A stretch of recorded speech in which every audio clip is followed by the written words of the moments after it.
Hey everyone. Tonight, we travel back to a world lit by gas lamps and powered by steam, a time when borders were fresh wounds on the map and nationalism was a fever in the blood. You're standing on a hillside in the crisp autumn air of 1925, overlooking a quiet river valley. The morning mist clings to the water, and the only sounds are the gentle current and the rustle of amber leaves. It's peaceful, deceptively so. Because in a few moments a dog is going to run, a soldier is going to chase, a shot will be fired, and an entire continent will hold its breath. It's a reminder that the largest events in history often hinge on the smallest, most absurd moments. Honestly, given the lack of instant communication and the sheer paranoia of the era, you probably wouldn't survive this kind of sudden, confusing escalation. One wrong step, and you're an international incident. So, before you get comfortable, take a moment to like the video and subscribe, but only if you genuinely enjoy what I do here. As always, I'd love to see where you're all listening from, so please drop your city or country and the local time in the comments below. Now, dim the lights, maybe turn on a fan for that soft background hum, and let's ease into tonight's journey together. You find yourself floating unseen above the Struma River Valley. It's late October and the air has that distinct Balkan bite to it, a promise of the harsh winter to come. Below you, the land is a crumpled tapestry of russet, gold, and deep green. This is the border between Greece and Bulgaria, though you wouldn't know it just by looking.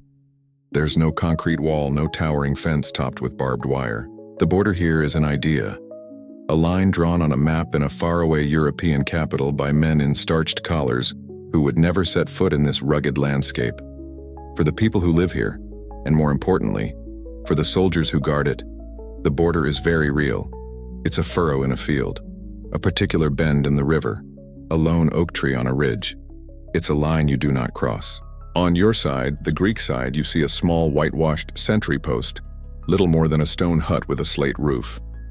A thin plume of smoke curls from its chimney, carrying the scent of burning olive wood and something else, a bitter, almost scorched aroma. It's the morning coffee. This isn't the kind of coffee you get at a corner cafe. This is military-grade stuff, boiled and reboiled until it's a thick, potent sludge, probably strong enough to dissolve the spoon if you left it in too long. Inside, a young soldier, barely out of his teens, stares into the middle distance. His name is lost to history, so let's imagine him. Let's call him Christos. He's tired. The rough wool of his uniform, likely designed by a committee of men who specialized in discomfort, scratches at his neck. His rifle, a French-made Gras, leans against the wall, its metal cool to the touch. It's always within arm's reach. Across the valley, maybe half a kilometer away, is a near-identical Bulgarian post. You can just make out the figure of another soldier, a mirror image of Christos pacing back and forth. They are enemies by decree, two pawns in a vast geopolitical game they barely understand. They've probably never spoken, but they know each other intimately. The way his counterpart holds his rifle, the time he takes his morning break, the faint, off-key tune he sometimes whistles when he thinks no one is listening. This is the strange intimacy of the front line, a relationship built on mutual, unwavering suspicion. The Treaty of Neuilly-sur-Seine, signed just a few years earlier after the Great War, had redrawn this entire region, carving up territories and sowing dragon's teeth of resentment that were now sprouting into armed watchtowers. This wasn't a peaceful border. It was a ceasefire line, and everyone knew the ceasefire was fragile. Historians still argue whether the average soldier on these remote posts was a fervent nationalist, burning with patriotic hatred, or just a tired conscript, more worried about his next meal, and the letter from home that was 3 weeks late than any grand political idea. The truth, as always, is probably somewhere in the middle. For Christos, Bulgaria isn't just a place on a map. It's the source of stories he grew up with. Tales of betrayal, of stolen lands, of national humiliation. His Bulgarian counterpart was raised on an identical diet of stories, just with the roles of hero and villain reversed. Their animosity is both deeply personal and completely abstract. It's a phantom that lives between their two posts, shimmering in the cold air. This animosity sometimes takes on a childish, almost comical form. It's a quirky little tidbit of life on these tense frontiers. Patrols would leave gifts for each other to find. A Bulgarian soldier might discover a piece of bread carefully smeared with mud and left on a trail marker. A Greek patrol might find a crude caricature of their king sketched in charcoal on a flat rock. It's the 1925 version of trolling, a way to vent the pressure that builds up during long, silent hours of watching and waiting. But beneath the petty pranks, the danger is real and constant. There's no Wi-Fi here, no way to check a news feed or send a quick message to headquarters. If something happens, you are utterly alone. No DMs, no status updates, just the cold, hard reality of a loaded rifle and the echo of a shout across a misty valley. The quiet of this October morning isn't peace. It's the deep, silent breath a predator takes right before it lunges. And the entire teetering balance of this place, the fate of nations, is about to be placed on the furry, unsuspecting shoulders of a runaway dog. That silent breath before the lunge. It wasn't just being held in that one valley. To truly understand the absurdity of what's about to happen, you have to pull your focus back. Imagine yourself rising higher, up through the chilly autumn air, until the sentry posts of Christos and his Bulgarian counterpart shrink to insignificant specks. Now you can see the entire peninsula spread out below you, a rugged landscape of mountains crashing into the sea. This is the Balkans. And in 1925, the air here is thick with the lingering smell of gunpowder, a scent that never seems to wash out. You've probably heard the term the Balkan powder keg in a history class somewhere. It's a phrase that gets thrown around a lot, but what does it actually mean? Well, you're looking at it. For centuries, this entire region was caught between massive, crumbling empires, the Ottomans from the southeast and the Austro-Hungarians from the northwest. They ruled over a dizzying mosaic of ethnicities and religions: Serbs, Croats, Bulgarians, Greeks, Albanians, Turks, Orthodox Christians, Catholics, Muslims. These groups weren't always at each other's throats, but they were compressed, held under the thumb of foreign rulers. The powder was the slow, simmering burn of their desire for independence and identity. The keg was the geography itself, a fractured land where these ambitions constantly rubbed against each other. And the spark? That could be anything. In 1914, as the world well knows, the spark was the assassination of an Austrian archduke in Sarajevo, an event that ignited the whole keg and blew the continent apart in the Great War. Now, in 1925, the war is over, but the fire was never truly extinguished. The peacemakers who came after the war, with all their good intentions and political agendas, essentially tried to put out the fire by throwing more gunpowder on it. The diplomats redrew the map with all the delicate precision of a toddler with a permanent marker. New countries were created like Yugoslavia, jamming rival ethnic groups into a single state. Old countries like Bulgaria and Hungary were punished, stripped of huge swathes of territory, leaving millions of their ethnic brethren as minorities in hostile new nations. You can see the results of their handiwork from your vantage point. The new borders are like fresh, angry scars on the landscape. They cut through villages, separating families. They slice across ancient trade routes and divide communities that had shared the same pastures for centuries. And each of these new borders is lined with soldiers like Christos, young men taught to hate the strangers on the other side of an invisible line, strangers who might have been their grandparents' neighbors. Historians still argue whether the treaties that ended the Great War, like Versailles and Neuilly, were a genuine attempt at creating stable nation-states, or a cynical victor's justice designed to permanently cripple the defeated powers. Whatever the intent, the outcome was a landscape of simmering resentment. Everyone felt cheated. The Serbs felt they hadn't gotten enough, the Croats felt forced into a Serbian kingdom, the Hungarians dreamed of reclaiming their lost lands, and as we know, the Greeks and Bulgarians were locked in a particularly bitter feud over the territories of Macedonia and Thrace. The whole situation was like a European-wide group chat where everyone had muted everyone else, but they could still see all the angry messages. This obsession with national identity trickled down into the most peculiar places. Take the so-called language wars. In the newly formed kingdom of Serbs, Croats, and Slovenes, titanic political battles were fought over linguistics. Were Serbian and Croatian distinct languages or just dialects of a single tongue? Should official documents be in the Latin script or the Cyrillic script? These weren't just academic questions. They were declarations of identity, and the arguments often spilled out of parliamentary chambers and into street brawls. Identity was everything because for so long it was all these groups had. Now they had nations and they were fiercely, jealously protective of them. The region became so famous for this tendency to fracture along ethnic lines that it gave us a new political term: to balkanize. It's rarely a compliment. You never hear someone say, "This is a complex problem, let's balkanize the solution," and expect it to end well. So as you float above it all, you can feel the tension as a low-frequency hum vibrating up from the ground.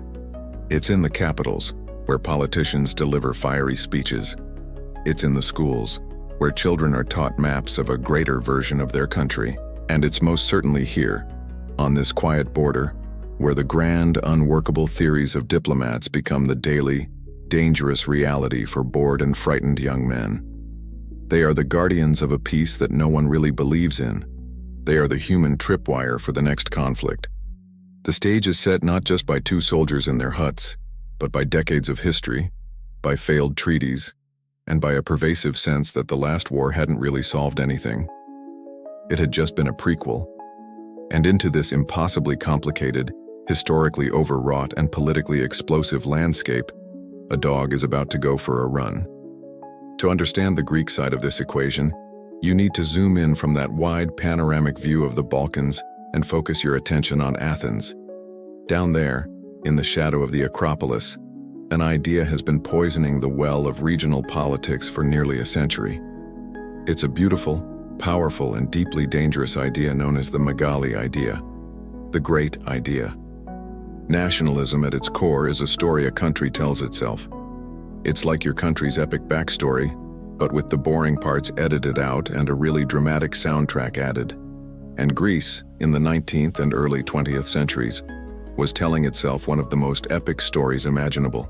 Their national ambition wasn't just to be a country, it was to be the glorious sequel to an empire that had ended 500 years earlier.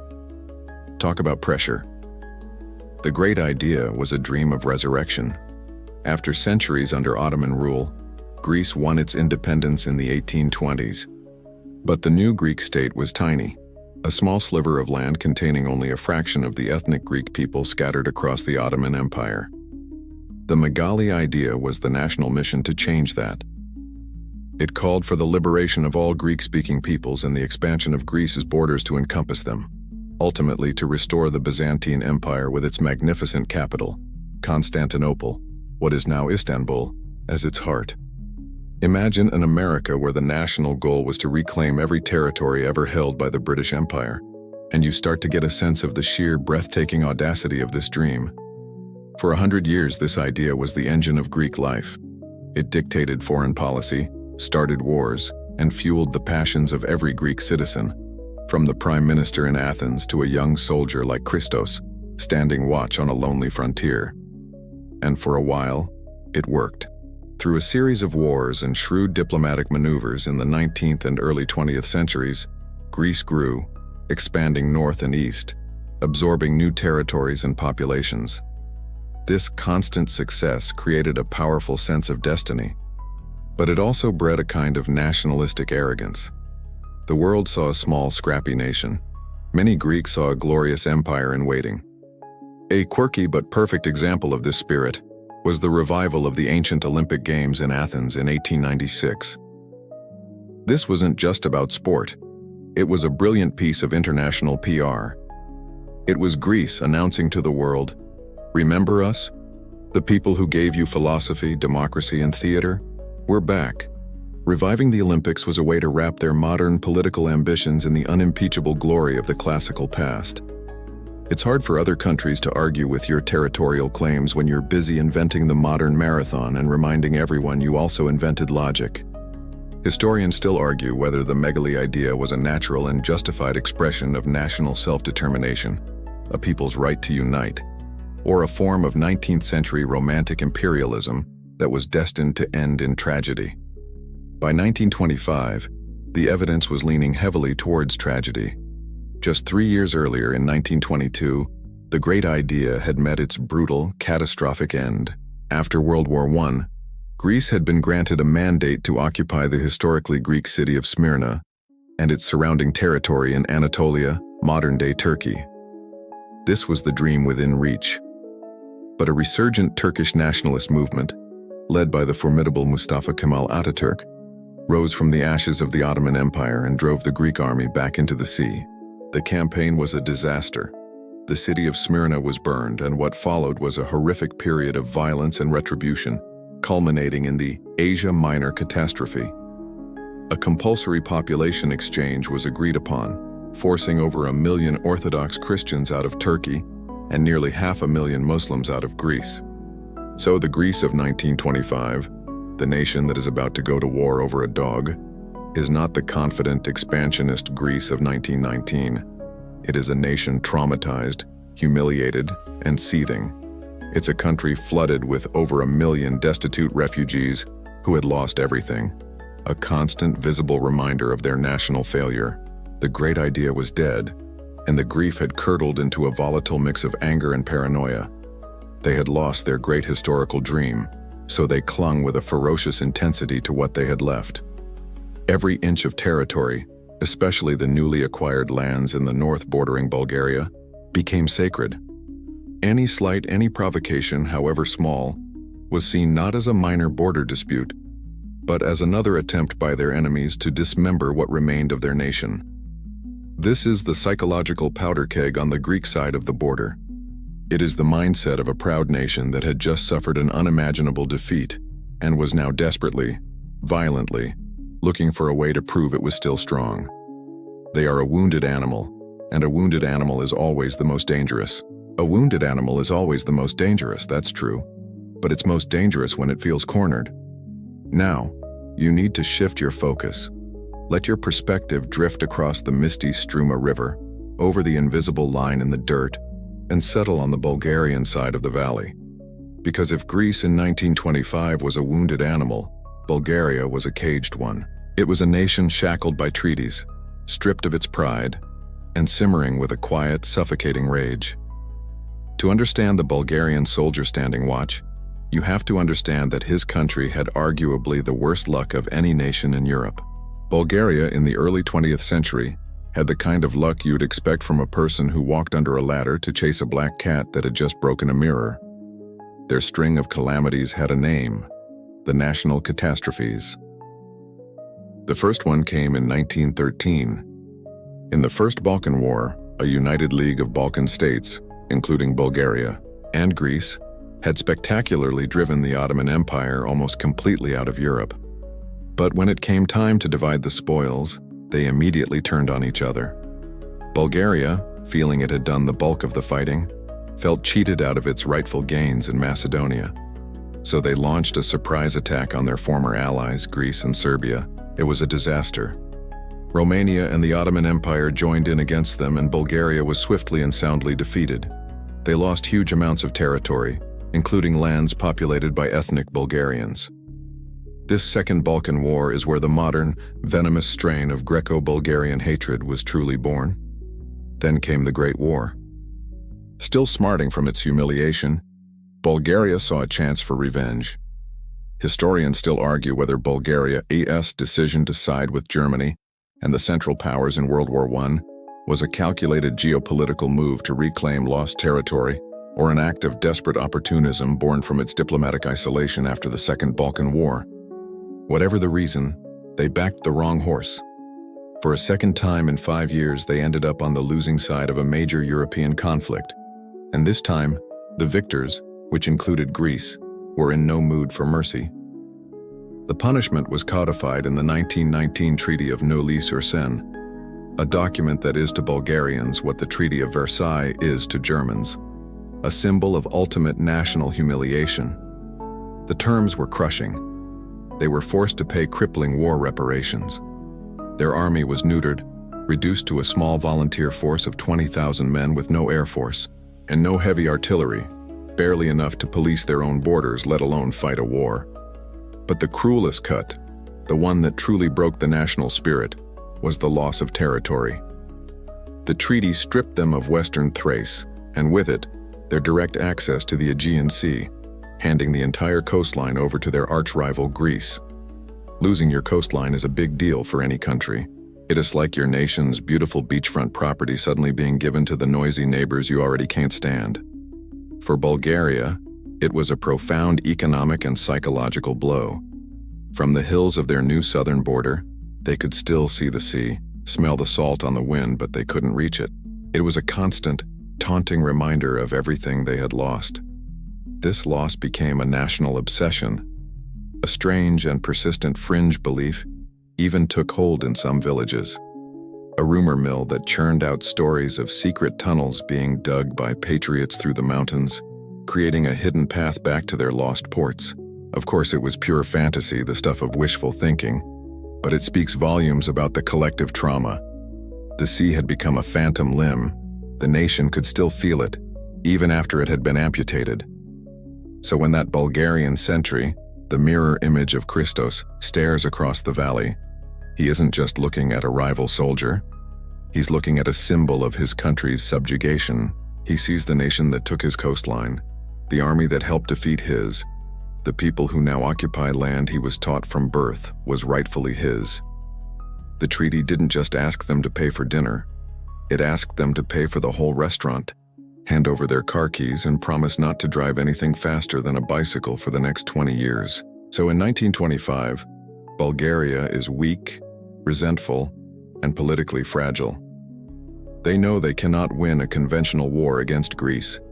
Their government's official policy is one of appeasement and compliance, of trying to be a good European citizen in the hopes that the harsh treaty terms might one day be revised. But on the ground, on the border, that official policy means very little. Here, the only things that matter are national pride and the cold steel of a rifle. The Bulgarian army may be small, but the soldiers manning these posts are not going to be pushed around. They are the last line of defense for a nation that feels it has nothing left to lose. They are on a hair trigger, not out of aggression, but out of a deep-seated fear born of repeated devastating humiliation. So you have this perfect, volatile standoff. On one side of the river, the Greek wounded animal, desperate to prove its strength. On the other, the Bulgarian caged animal, terrified of losing anything more. They are staring each other down, teeth bared, hackles raised. Now into this already impossibly tense situation, you have to add a third chaotic element. You have to add the fox in the henhouse. To see it, you need to look away from the official army posts and peer into the deep forests and rugged mountains that straddle the border. Because hiding in those shadows is an organization that answers to no government, respects no treaty, and thrives on the very chaos that everyone else fears. This is the Internal Macedonian Revolutionary Organization, better known as the IMRO. If the politics of the Balkans were a complicated drama, the IMRO was the unpredictable fan-favorite character who shows up periodically to burn down the set. They were the region's ultimate, it's complicated relationship status. Their stated goal was simple and revolutionary: to create an independent, united Macedonia. The problem was that the historic region of Macedonia was, by 1925, carved up between three countries: Greece, Bulgaria, and the new Kingdom of Yugoslavia. All three nations vehemently claimed the region and its people as their own. The IMRO's goal was a direct threat to the sovereignty of all three. They were a stateless army fighting for a state that didn't exist, and their primary theater of operations was the very border region where you now find yourself. To the Greeks and Yugoslavs, the members of the IMRO, known as Komitaji, were bandits and terrorists. To many Bulgarians and to themselves, they were heroic freedom fighters, the last hope for an oppressed people. The truth, as you can imagine, is murky. Historians still argue whether the IMRO should be classified as a nationalist liberation movement, a terrorist organization, or a criminal network that used patriotic slogans to control territory and run smuggling routes. In practice, they were probably a bit of all three. Their methods were classic guerrilla warfare. Moving in small, agile bands called chetas, they would use the mountains of Bulgaria as a safe haven to launch lightning raids across the border. They would ambush Greek army patrols, assassinate officials, blow up bridges, and terrorize villages they believed were collaborating with the enemy. This is what makes the situation so incredibly unstable. The Bulgarian government was in an impossible position. Officially, they condemned the IMRO's actions and promised their neighbors they would crack down. But in reality, the IMRO operated a virtual state within a state in the Pirin-Macedonia region of southwestern Bulgaria. They ran the towns, collected their own taxes, and were often more powerful than the actual Bulgarian army in that area. Many in the Bulgarian government and military secretly sympathized with the IMRO's cause, seeing them as fellow patriots fighting a common enemy, so they turned a blind eye. This created a permanent corrosive ambiguity on the border. For a Greek soldier like Christos, any gunshot from across the river, any rustle in the trees, could be one of two things: an official act of the Bulgarian army or a raid by the shadowy Komitadji. How could you tell the difference? You probably couldn't. Having the IMRO around was like living next door to a guy who insists on practicing with his heavy metal garage band at 3 a.m. It's not officially your government's problem, but it is definitely keeping the whole neighborhood up at night and making you want to call the army. The IMRO's presence meant that the border was never truly quiet. It was a place of ghosts and rumors, of sudden, unexplained violence. Their members were legendary for their toughness and dedication to the cause, which was enforced through elaborate, almost mystical rituals. New recruits, for instance, didn't just sign a form. They were often taken to a secret location and made to swear a blood oath of allegiance upon a crossed dagger and a pistol placed on a Bible. Their recruitment process was a bit more intense than your average job interview. You didn't just bring a resume, you brought your undying loyalty and a willingness to swear on pointy objects. This theatricality bonded them together and ensured a ruthless code of silence. So now you have the complete picture.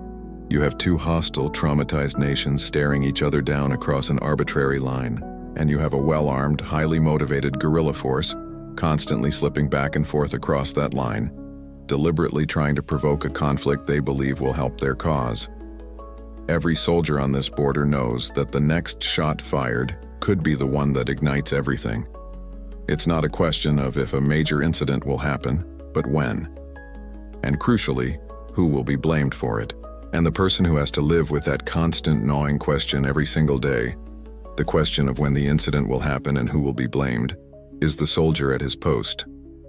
So let's leave the world of high politics, of shadowy revolutionaries and grand national dreams, and put you back on the ground. Let's put you in the worn-out, mud-caked boots of a young man like Christos. Your world has shrunk to the size of this tiny stone hut, and the few hundred meters of scrubland you can see from its doorway. Your life is a relentless cycle of two opposing states: mind-numbing boredom and heart-stopping terror. There is rarely anything in between. Your day starts before the sun. You wake up on a thin straw mattress, the damp cold of the earth seeping into your bones through a single wool blanket. The first task is always the same: stoke the embers of last night's fire. The second is to choke down breakfast. This usually consists of a chunk of hardtack, a flavorless brick-like biscuit that has been the bane of soldiers since the Roman legions, and a mug of that bitter, sludgy coffee. The main meal of the day is a stew. The military stew has two main ingredients: mystery and regret. It is the kind of meal that makes you nostalgic for food you haven't even eaten yet, but it's warm, and it's calories, so you eat it. You are not a professional soldier. This is a key fact of the era. You are a conscript, a farmer's son or a fisherman from some island village, plucked from your home to fulfill your mandatory military service on the most godforsaken frontier your country has. You don't want to be a hero. You just want to go home. The vast majority of your day is spent on watch. This means standing or sitting or pacing and staring. You stare at the same cluster of trees, the same bend in the river, the same distant Bulgarian watchtower for hours on end. The main enemy on most days isn't the Bulgarian army. It's the slow, creeping suspicion that you might actually be able to watch paint dry for entertainment. You clean your rifle obsessively, not just because regulations demand it, but because it's something to do. You take it apart, wipe down each component with an oily rag, and reassemble it. The familiar clicks and slides of the mechanism, a small, reassuring ritual in the vast emptiness of the day. You and the 2 or 3 other soldiers at your post are a tiny, isolated family, You cope with the stress and boredom by creating your own private world. You develop a unique slang, a coded language to talk about your life. The Bulgarian post across the valley is the hornet's nest. The pompous lieutenant who visits once a month is the tin rooster. A rumor from headquarters is wind from the south. It's a way to build a wall of solidarity around your small group, a shield against the loneliness and the fear. Then, without warning, the boredom shatters. A shadow moves at the edge of your vision. A twig snaps in the forest behind you. A shout, distorted by the wind, echoes from the other side of the valley. In an instant, your heart is a frantic drum against your ribs. Your mouth goes dry. Every nerve is on fire. Your hand, slick with sweat, grips the stock of your rifle. This is the other 1% of your life here. Sheer primal terror. At night, it's even worse. The familiar landscape dissolves into a terrifying bath of black ink and gray shadow. Every owl's hoot sounds like a secret code, and every rustling squirrel is a highly trained saboteur on a mission to steal your last piece of hardtack. You try to sleep, but the fear follows you. Was that the wind?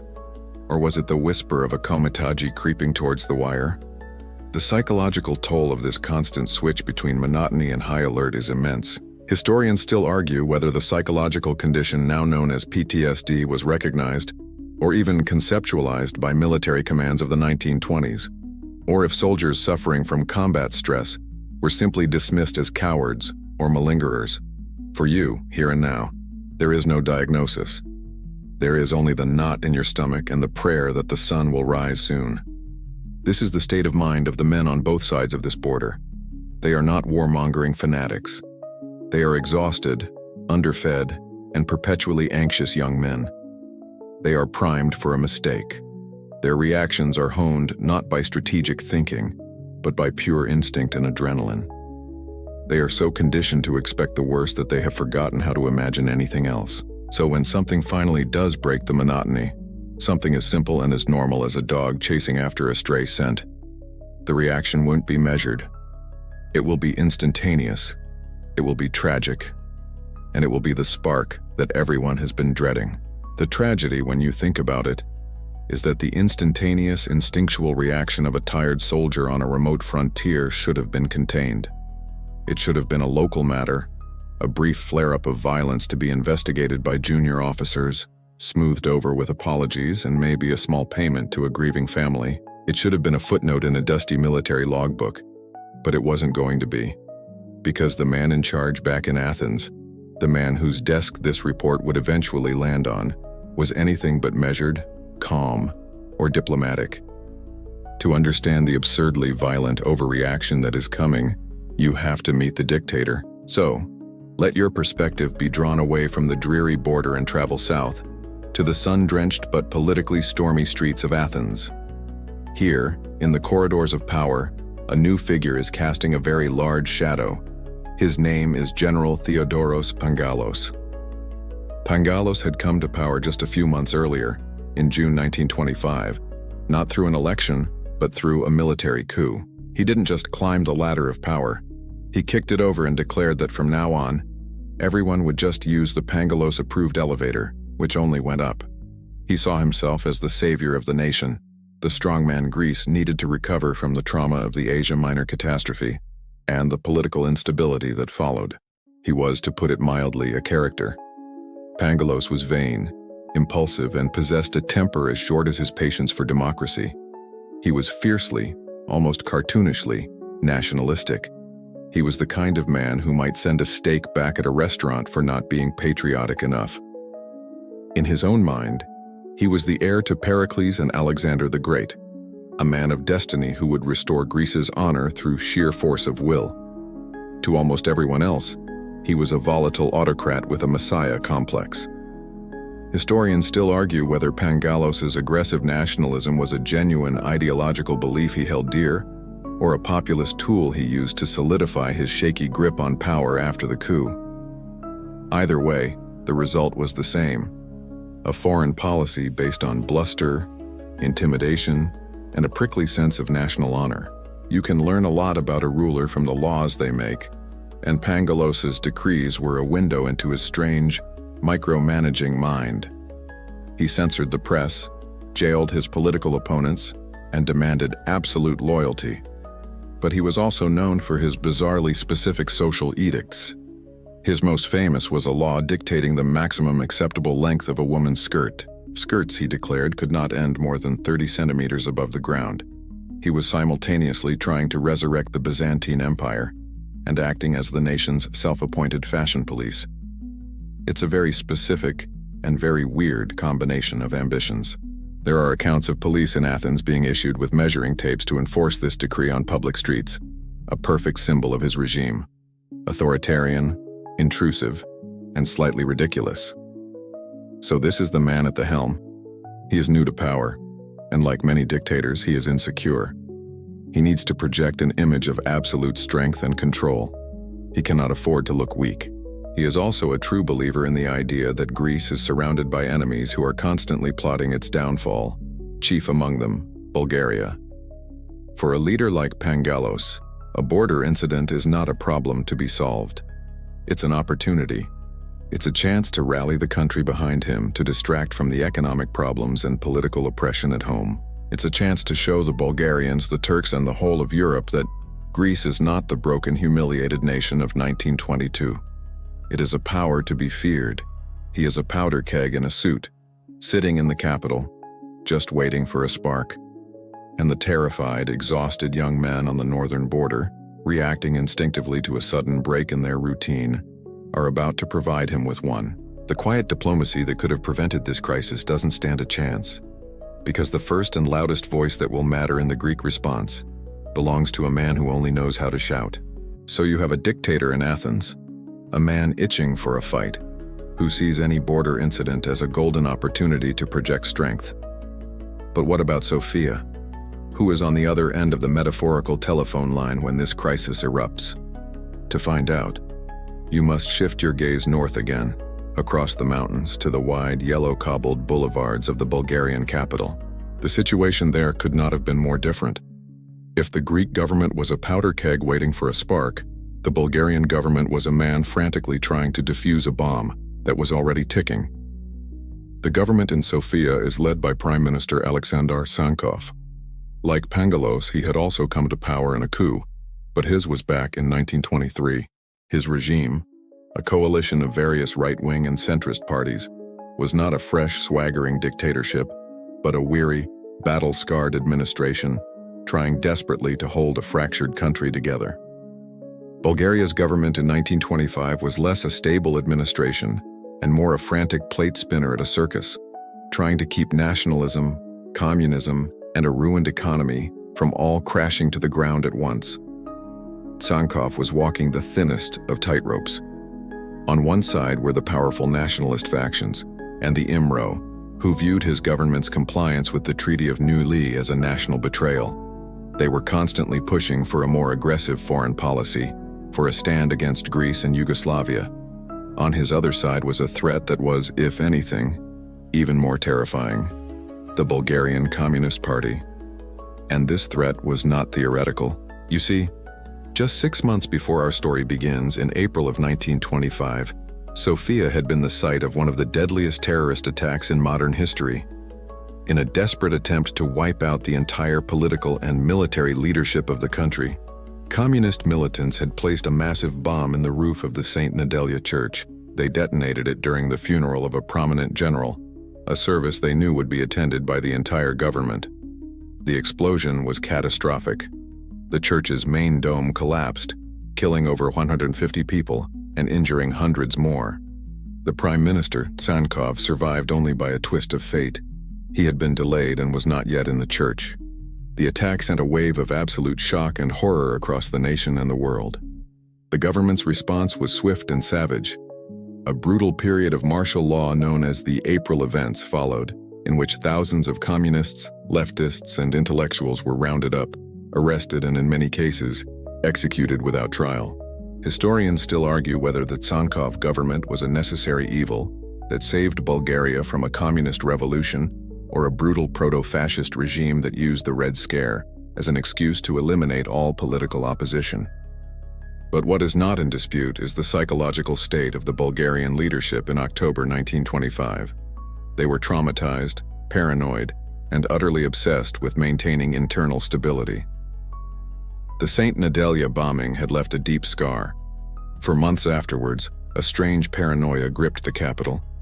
Residents would nervously cross the street to avoid walking past major public buildings. Wild, unfounded rumors of a secret network of communist tunnels under the city led to amateur vigilantes digging up public squares, searching for phantom passageways. This is the government that is about to receive news of a shooting on the Greek border. They are exhausted from fighting a war on the home front. They are financially broke, militarily weak, and politically besieged from both the left and the right.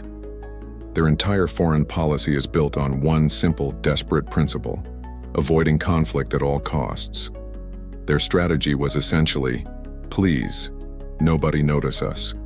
They were like a teenager who has just broken a priceless vase, trying to act very, very casual, and hoping their parents don't come into the room. A border war with Greece is the absolute last thing on earth they want or need. It would be a catastrophic distraction from their internal struggles and would give the nationalists and the IMRO a perfect excuse to accuse them of weakness, or, if they fought and lost, incompetence. So this completes the picture. You now have all the elements in place. The long history of mutual hatred. The traumatized, aggressive Greek leadership embodied by the dictator Pangalos. The weak, paranoid, and defensive Bulgarian government embodied by the survivor Tsankov.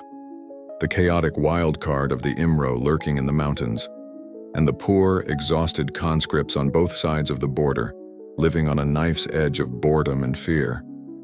All the ingredients for an absurd and tragic explosion are in the pot. The heat is on. All that's missing is the final, trivial, accidental stir, and that stir comes not from a general's command or a revolutionary's bomb, but from the wet nose and wagging tail of a dog who has just caught a very interesting scent. The grand, clanking machine of history, with all its treaties and armies and ideologies, is about to be tripped up by the simplest thing in the world: a man and his dog. Let's return to the border. The date, according to the records, is October 19th, 1925. The morning chill has burned off, and a pale autumn sun offers a weak but welcome warmth. You are back in the body of our Greek sentry, Christos. For the first time in hours, you are relaxed. The long, tense watch of the early morning is over, and it's another soldier's turn to stare at the trees. Your stomach is rumbling with the familiar ache of military rations. But today, you have a small treasure. A package from home has arrived, and in it was a hard, greasy sausage, packed in salt and smelling of oregano and home. This is more than just food. It's a message from another world, a world of family and warmth and peace. You are preparing a meal that would have been unmemorable to anyone except the man who hadn't had a decent one in 6 months. At your feet, another creature is equally invested in this moment. It's your dog. He's not official military issue. He's a scruffy, intelligent mutt of indeterminate breed, with one floppy ear and a tail that never stops moving. He is a classic example of a long, informal military tradition, the soldier's companion. For centuries, men in lonely, dangerous places have adopted strays, turning them into unit mascots. These animals provide a vital link to normalcy, a reminder of a world that isn't made of mud and fear. Historians still argue whether the soldier's dog was his personal pet brought from home, or a stray that he had simply befriended at the post. But as you watch the two of them now, that detail feels irrelevant. The bond is obvious. The dog watches your every move with the laser-like focus of a bomb disposal expert, his nose twitching, a low whine of anticipation in his throat.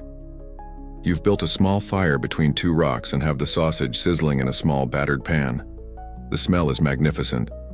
It fills the small clearing, a cloud of savory, greasy perfume that momentarily erases the perpetual scent of damp wool and gun oil.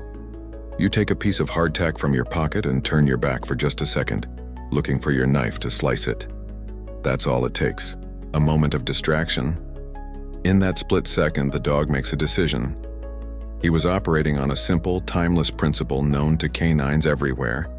The food that is almost yours is infinitely more delicious than the food that is already yours. It's the first rule of Dog Club. Perhaps a spark from the fire spooks him. Perhaps his desire simply overwhelms his training. He lunges, Not with malice, but with pure, unadulterated canine opportunism. Maybe he snatches the sausage right out of the pan, or maybe he just bumps the handle, sending the precious meal tumbling into the dirt. The pan clatters on the rocks. The sausage rolls away. You spin around, a shout of pure frustration on your lips, a mix of, "Hey," and "Come back." The kind of sound any dog owner has made 1,000 times. But the dog, knowing he has committed a crime of the highest order, and now in possession of the loot, does the only sensible thing. He runs. This is it. The single most important moment in Greco-Bulgarian relations for the entire year, and it's all about to be triggered by a failure in basic pet management. The soldier's reaction is not that of a soldier. It's the reaction of a pet owner. There is no thought of borders, of treaties, of the Imro, of the dictator in Athens. There is only the sight of his dog, his friend, his link to home, scampering away with his lunch. And so without thinking, without grabbing his rifle, without a single shred of strategic assessment, he does the most natural thing in the world. He gives chase. The absurd, tragic, and utterly human chain of events has just begun. The chase is a blur of instinct. For the dog, it's the thrill of the forbidden prize, the wind in his ears, and the glorious taste of sausage. For a scruffy-looking mutt, he is showing a surprising turn of speed, fueled by the intoxicating blend of larceny and pork fat. For you, the soldier, it's a frantic, breathless scramble. All the weight of history, the politics, the tension, it has all vanished. Your world has contracted to a single, pure objective. Catch that dog. You are running. Your heavy military boots, so practical for standing watch, are clumsy and unforgiving on the uneven terrain. You stumble over rocks hidden in the tall, dry grass. Thorny bushes snag at your wool trousers. Your lungs burn. A shout is torn from your throat, but it's not a military command, it's a raw, exasperated cry. The universal sound of a human being whose patience has just snapped. The dog, of course, interprets this as part of the game. He stays just out of reach, his tail held high, glancing back as if to say, "Isn't this fun?" He has no concept of what is happening. He is just a dog having the best day of his life. You are a soldier, about to have the worst. He is heading directly away from your post, deeper into the valley that separates the two nations. This valley is no man's land, a place where patrols tread carefully and no one lingers. But in your tunnel vision, it's just a field. You are not thinking about territory. You are not thinking about the enemy. You are focused entirely on the furry, four-legged thief disappearing into the scrub ahead. And then, it happens. It is a completely unremarkable moment. One stride, your boot lands on Greek soil. The next, it lands on Bulgarian soil. You have just crossed the border. There's no beep-beep sound, no welcome sign, no change in the mobile carrier. The rocks on the Bulgarian side look, with a shocking lack of originality, exactly like the rocks on the Greek side. This imaginary line, this source of so much hatred and bloodshed, is utterly invisible. In the real world of dirt and stone and panting exhaustion, it does not exist. This is a truth that people in borderlands have always understood. There are countless folk tales from these liminal spaces. Stories of phantom borders where a hunter might cross an unseen line and find himself in a strange, subtly different world. These stories speak to the deep human understanding of just how arbitrary these divisions truly are. You have just crossed into that other world. Historians still argue whether you, the soldier, were truly oblivious to crossing the border in the heat of the moment, or if a culture of casual minor transgressions had made you momentarily reckless. Did soldiers from both sides sometimes stray a few feet for whatever reason, knowing they could get away with it? We will never know. What we do know is that you keep running, deeper and deeper into Bulgaria. Now you must tear your focus away from the chase and look at this scene from the other side. High up on the ridge is the Bulgarian sentry post. Let's call the soldier there, Ivan. Ivan has heard the shouting. He peers down into the valley, and what he sees makes his blood run cold. He doesn't see a dog. The dog is small, low to the ground, and probably obscured by the brush. What Ivan sees is a Greek soldier, an enemy. He is running, not walking. He is shouting, seemingly in anger, and he is charging directly towards the Bulgarian frontier, towards Ivan's post. He is not on the established patrol path. He appears to be unarmed, but who knows? Maybe he has a pistol. Maybe he is a scout for a larger force. Maybe he is one of the dreaded Komitaji, dressed in a stolen uniform. From the Bulgarian perspective, this doesn't look like a man trying to retrieve his lunch. It looks like the least organized, most confusing military invasion in history, consisting of one unarmed, very angry-looking soldier. Ivan's heart hammers in his chest. His orders are clear. No Greek soldier is to cross the border. He raises his rifle to his shoulder, the heavy wooden stock pressing firmly against his cheek. He squints, looking down the long iron sight. He shouts a warning, a challenge in Bulgarian. But you, Christos, are too far away, your ears filled with the sound of your own ragged breathing. You don't hear it, you just keep running. For the Bulgarian soldier, Ivan, you are him now. Time seems to slow to a thick, syrupy crawl. His world shrinks to the V-notch of his rifle's rear sight, the thin metal post of the front sight, and the strange, lurching figure of the Greek soldier moving between them. His heart is a frantic trip hammer in his chest. His mind is a whirlwind of orders, rumors, and fears. No one crosses, no one. He remembers the stories whispered at night about the Komitaji raids, the brutal efficiency of their attacks. He remembers the stern face of his commanding officer, the endless drills, the one simple, absolute rule that governs his entire existence in this desolate place: defend the border. He takes a breath, trying to steady his shaking hands. The Greek soldier is still shouting, still coming.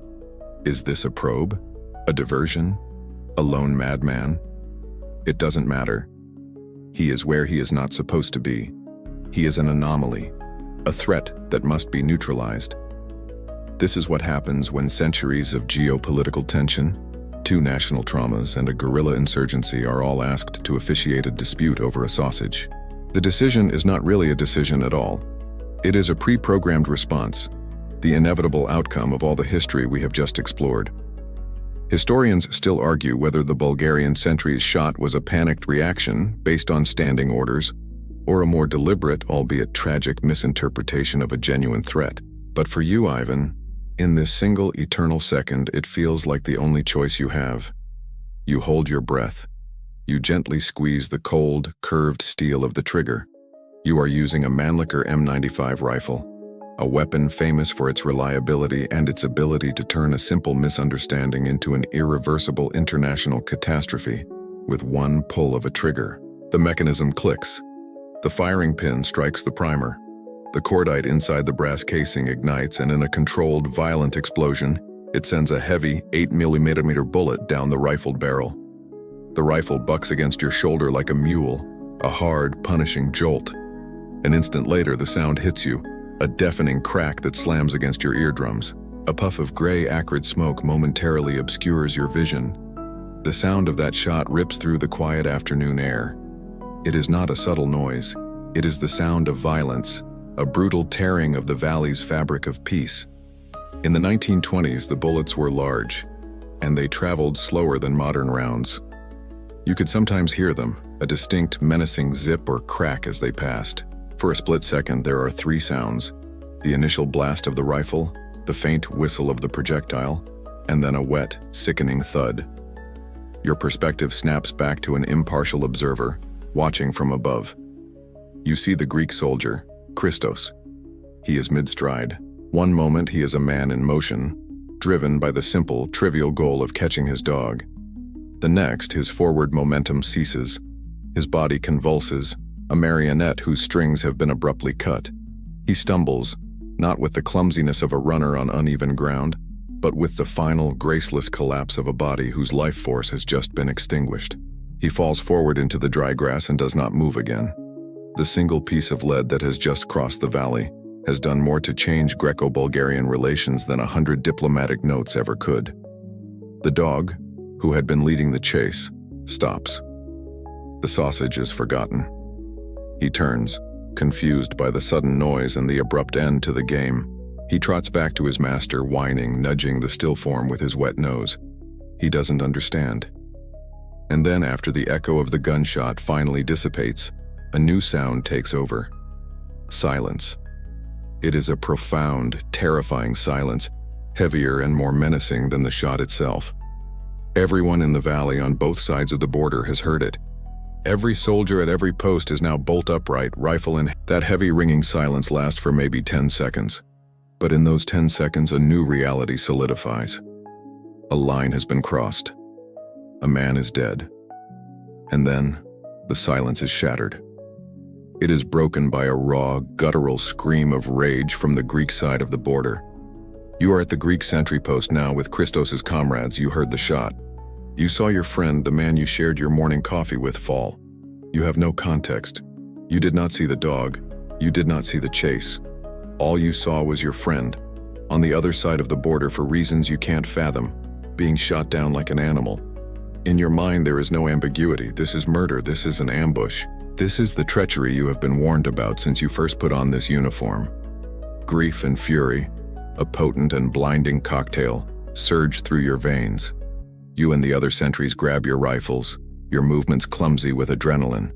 You throw yourselves behind the low stone wall of the outpost, the rough rock scraping your knuckles. The air is filled with shouting, not tactical commands, but curses, threats, and cries of pure, unfiltered fury directed at the hornet's nest across the valley. Now you flash over to the Bulgarian side. You are with Ivan and his comrades. Ivan is pale, his hands trembling slightly as he works the bolt of his rifle to eject the spent casing.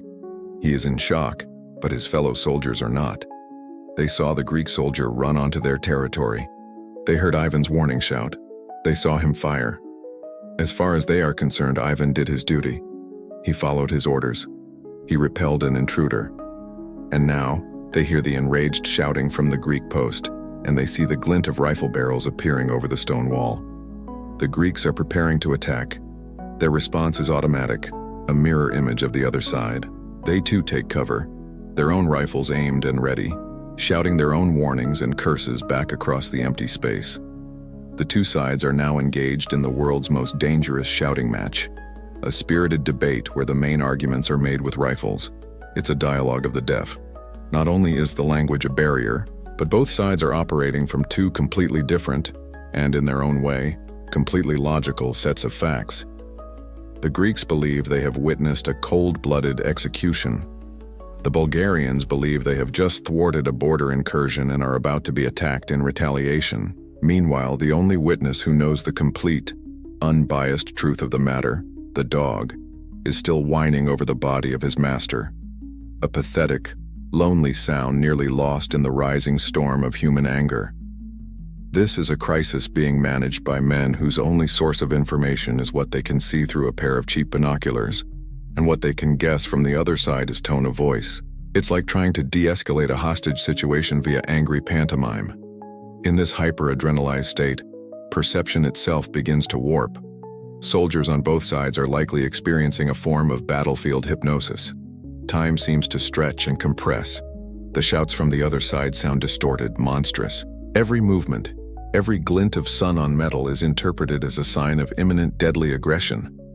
Historians still argue whether the subsequent exchange of fire was a spontaneous eruption of anger from the Greek side, or a tragic, predetermined response from both sides who were already conditioned for conflict. Someone, it is lost to history, who fires the next shot. Perhaps a Greek soldier, blinded by rage, takes a potshot at the Bulgarian post. Perhaps a Bulgarian soldier, seeing a Greek aiming his rifle, fires preemptively. It doesn't matter. The second shot is followed by a third, then a fourth, then a ragged volley. The valley, which moments ago was silent, is now filled with the sharp crackle of a full-blown firefight. Bullets zip and whine through the air, kicking up dust where they hit the ground and chipping stone from the walls of the outposts. The personal drama has now fully and irrevocably escalated into a military skirmish. The situation is now entirely out of the hands of the frightened young men who started it. The professional soldiers, the officers, are about to get involved, and they will bring a whole new level of fury to the fight. The sound of a sustained firefight, unlike a single shot, has a way of carrying. It's a message. It travels over the ridges and down the valleys, a frantic drumbeat of crisis that is quickly picked up by listening posts and command centers further back from the line. Within half an hour, the chaotic skirmish between a handful of terrified conscripts is no longer a private affair. The professionals are on their way. From the nearest Greek garrison, a small relief force is scrambled. At its head is an army captain. Let's call him Captain Vassos. You can picture him, a man in his 30s, a career soldier, his face hardened by the sun and the memories of the disastrous campaign in Anatolia. He is not a panicked boy. He is a commander. As his squad double times it towards the sound of the guns, his mind is racing, trying to impose order on chaos. He arrives to a scene of confusion. The soldiers at the outpost are still firing sporadically, their faces flushed with rage and fear. They tell him the story they know. Christos, their friend, was shot down without provocation. The captain listens, his expression grim. His first priority is to stabilize the situation. His second is to recover the body of his fallen man, which is still lying in the open. A tragic casualty in a pointless fight. He knows the rules of engagement. He knows the conventions of war. To stop the fighting and retrieve a casualty, you must signal your intent. You must declare a truce. He gives the order to cease fire. Then he has one of his men find a piece of white cloth, a clean handkerchief perhaps, or a strip torn from a medical bandage. It is tied securely to the tip of a bayonet or a long stick. This is the white flag. Its meaning is supposed to be universal, a sacred symbol that transcends the hatred and violence of the moment. Its modern use as a formal symbol of truce was enshrined in the Hague Conventions just a couple of decades earlier. In 1925, there is no soldier in any European army who would not recognize its meaning. Captain Vassos is about to attempt the 1925 equivalent of trying to mediate a furious flame war on the internet. His intentions were good, but the environment was hostile to the very idea of de-escalation. With two of his men, he steps out from behind the cover of the outpost. He holds the white flag high, where it can be clearly seen against the brown and green landscape. He begins to walk slowly and deliberately into the no man's land between the two posts. He is not charging. He is not shouting. He is making a formal, recognized gesture of parley. From the Greek perspective, this is a moment of extreme tension, but it is a controlled one, a procedure being followed. From the Bulgarian side, however, the picture is one of utter confusion. The firing from the Greek post has just stopped, but why? Is it a lull? Are they reloading? And now, three figures are advancing. One is holding something white. But what does it mean? Are they surrendering? That seems unlikely. Is it a trick? A ruse to get their soldiers closer so they can launch a surprise attack? Remember the paranoia. Remember the komitadji and their unconventional tactics.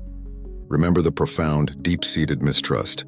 Historians still argue whether the Bulgarians who shot the Greek captain failed to see his white flag in the confusion of the firefight, or if they deliberately ignored it, fearing a Greek trick to gain a tactical advantage. What happened next sealed the fate of the entire region for the coming weeks. As Captain Vassos advanced, a single shot rang out from the Bulgarian position. Then another. The captain stumbles. The white flag falls from his hand into the dust. He collapses to the ground not far from the body of the soldier he was trying to retrieve. The two men with him, shocked and horrified, scramble back to the safety of their post, bullets kicking up dirt around their heels. The situation has just been upgraded from a tragic misunderstanding to a catastrophic failure to grasp the basic concept of a white flag. The reaction from the Greek soldiers is no longer just rage.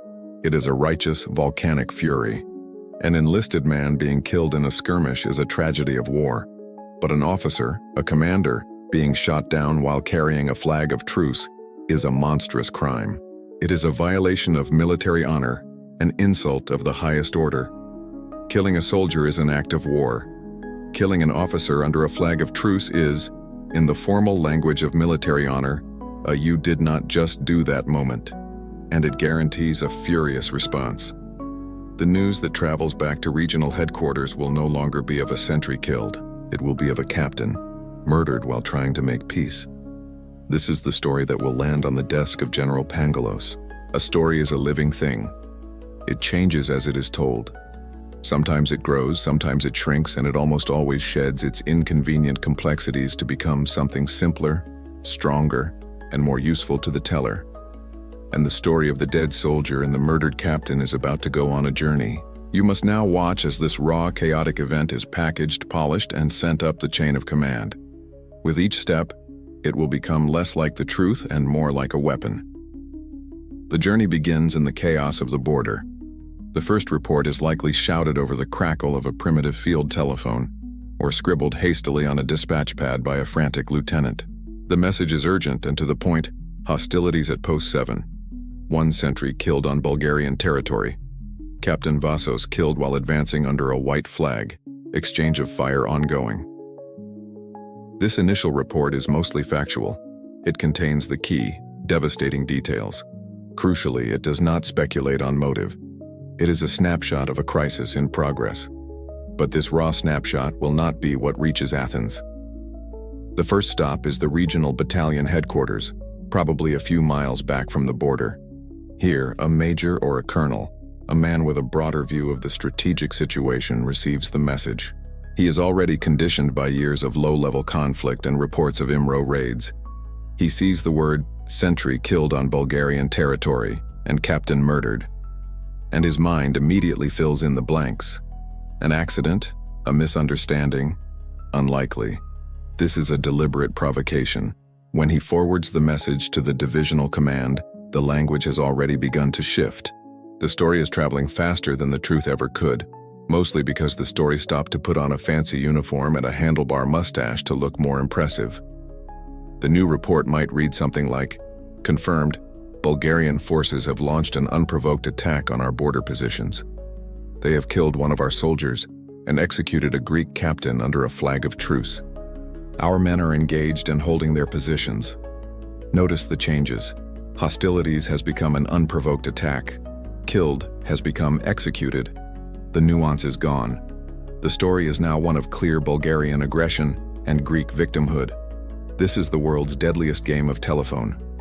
The message starts as a soldier chased his dog, and by the time it reaches the capital, is likely to be hordes of dog-worshipping fanatics have invaded, led by a 10-foot-tall general who eats kernels for breakfast. The message travels on, a spark jumping up a wire. From divisional command, it is transmitted, likely via the loud clattering clicks of a telegraph machine, to the Ministry of Military Affairs in Athens. The technology of the 1920s was a strange patchwork. A message might be carried by a motorcycle courier across dusty roads to a town with a telegraph office, where an operator taps it out in Morse code. In Athens, another operator transcribes the clicks back into words, and a uniformed aide carries the flimsy piece of paper down a long, polished hallway. This process, with its multiple human filters, is a perfect breeding ground for distortion. Historians still argue whether the exaggeration of the initial reports was a deliberate act of hawkish officers wanting to force a confrontation, or an unintentional byproduct of the fog of war and a chain of command primed to believe the worst of its enemy. By the time the final report is typed up and placed on the desk of General Theodoros Pangalos, it is a masterpiece of patriotic alarmism. The story is now fully formed, a polished gem of propaganda. It probably reads, "Urgent. The Bulgarian army has initiated a major incursion in the Petrik sector. Their forces have overrun one of our border outposts, executed a Greek officer who was attempting to parley, and are firing on our sovereign territory. This appears to be a premeditated act of war. Our brave soldiers are responding with courage but require immediate direction." You have to imagine the scene. Pangalos, the vain and volatile dictator, sits in his grand office. He already believes Bulgaria is a treacherous and inferior nation. He is already looking for an excuse to assert Greece's military might and restore its wounded pride. And now this message is handed to him. It is everything he could have hoped for. It is not a messy, ambiguous report of a border skirmish. It is a clear, unambiguous story of a dastardly foreign invasion and a heroic Greek defense. Receiving this news for General Pangalos was like a pyromaniac receiving a free sample from the Acme Firestarter Company. It wasn't just what he wanted to hear. It's what he was actively hoping for. He slams his fist on the table. The Bulgarians will pay for this insult. They will pay dearly. Pangalos's fury is not the kind that vents and then fades. It's the kind that solidifies, that demands action. that seeks to express itself in the formal, terrifying language of state power. His response is swift, severe, and deliberately, theatrically, unreasonable. You are now a fly on the wall in an emergency cabinet meeting in Athens. The air is thick with cigar smoke and righteous indignation. There is no talk of investigation, no questioning of the field reports. The exaggerated story of the Bulgarian incursion is accepted as gospel truth. The only question on the table is not if Greece should respond, but how overwhelmingly. The result of this meeting is a state document that will echo through the diplomatic corridors of Europe. It is an ultimatum. The very word itself is a threat, a promise of violence held in reserve. And this ultimatum, delivered to the Bulgarian government on October 21st, is a masterclass in diplomatic aggression. It's the political equivalent of getting a parking ticket and being told you have to apologize, give the officer your car, and pay a fine equal to the value of your house. It is designed not to be accepted, but to be refused. Historians still argue whether the ultimatum was a purely cynical pretext for a pre-planned invasion, or a genuinely enraged, if wildly disproportionate, response that Pangalos believed was his only honorable option. In the end, the distinction hardly matters. The document is a clear path to war. Let's look at the demands because they are breathtaking in their audacity. First, the Bulgarian government must issue a formal and public apology for the unprovoked attack. Second, they must conduct a swift and severe inquiry and punish the Bulgarian officers deemed responsible for the incident. Third, and this is where the humiliation is baked in, they must host a solemn ceremony on the border. At this ceremony, in the presence of the Greek garrison, they would have to lower the Bulgarian flag and fire a salute in honor of the Greek flag as it was raised. It was a demand for ritualized national abasement, but the final demand was the true poison pill.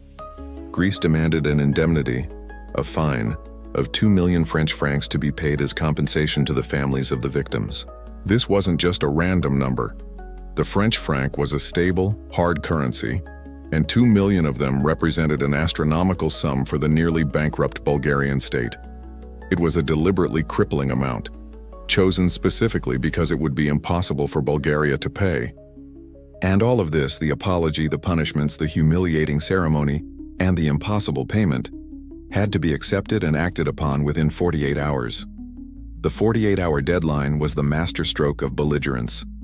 In an era without instant communication or international banking transfers, it was a logistical impossibility. It gave the Bulgarian government no time to conduct its own investigation, no time to consult its allies, no time to even begin to scrape together the funds.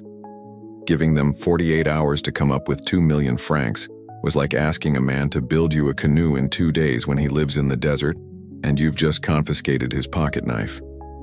The ultimatum was a trap, and it had just been sprung. You can imagine the scene in Sofia. A stern-faced Greek diplomat is shown into the office of the Bulgarian foreign minister. He doesn't sit for pleasantries. He presents the stiff, embossed document. The text is cold, formal, and utterly uncompromising. As the Bulgarian ministers read it, a chill must have descended on the room. Every line was a fresh slap in the face. It was a document written with the absolute certainty that Greece held all the cards, that their army was stronger, their position was righteous, and that Bulgaria was too weak and isolated to do anything but capitulate. When the Bulgarian ministers read the ultimatum, they must have experienced that special feeling of, well, this could not possibly be worse, which is usually a sign that things are about to get much, much worse. They were cornered. To accept the terms would be a national humiliation so profound it would likely cause their government to collapse. To refuse them would, by the clear implication of the document, mean war. Faced with two impossible choices, national humiliation or national annihilation, the Bulgarian government in Sofia did something unexpected. They chose a third door, one that had only recently been installed in the grand, bloody arena of European politics. It was a door that many considered flimsy, untested, and perhaps even locked from the other side, but it was their only hope. You are in the cabinet room in Sofia now. The Greek ultimatum lies on the table like a death sentence. The 48-hour clock is ticking. The mood is not one of defiant rage, like in Athens, but of quiet, desperate panic. Prime Minister Tsankov and his ministers know the grim arithmetic of their situation. They cannot fight. To even attempt to would be national suicide. The Greek army, fresh from years of hard fighting in Anatolia, would roll over their own small, treaty-limited force. But they also cannot accept the ultimatum. The demand for a public flag-lowering ceremony and the crippling reparations would be seen as a final, unforgivable surrender of national sovereignty. The government would fall, and the country would likely descend into the very chaos of nationalism and communism they had fought so hard to contain. They were faced with a choice between a suicide pill and a cyanide pill.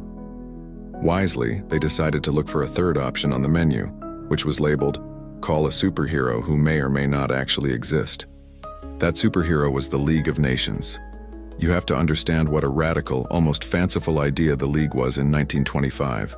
Born from the ashes of the Great War, it was humanity's first real attempt at creating a global body for collective security. Its headquarters were in Geneva, Switzerland, and its covenant, its founding document, was a promise that the nations of the world could solve their disputes through debate and arbitration, not through war. It was designed to be the ultimate antidote to the kind of mindless cascading escalation that had led to 1914. But in its early years, the League was seen by many hard-nosed realists as a naive fantasy, a toothless debating society. Historians still argue whether the League of Nations was a genuinely revolutionary step forward in international relations or a fundamentally flawed institution, doomed from the start by the absence of major powers like the United States.